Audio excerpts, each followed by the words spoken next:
और किस परिवार में आदमी सबके और फैमिली मेंबर के अते चालाकी होय छे कि एक मर्द के अपने कनिया दुश्मन लागल लगे छे।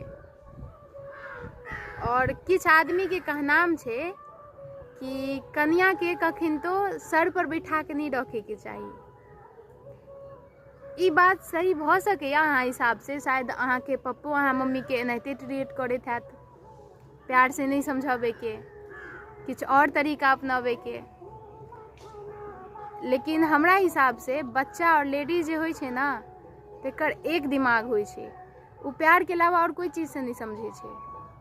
अगर ओकरा कोई और चीज से समझेबे तो जिद्दी भ जाय छे, उ फेन उहे चीज करे छे। अहाँ से छुप के करत लेकिन जरूर उ करत, लेकिन अहाँ ओकरा प्यार से समझेबे तो उ तखिनते मान जाय छे।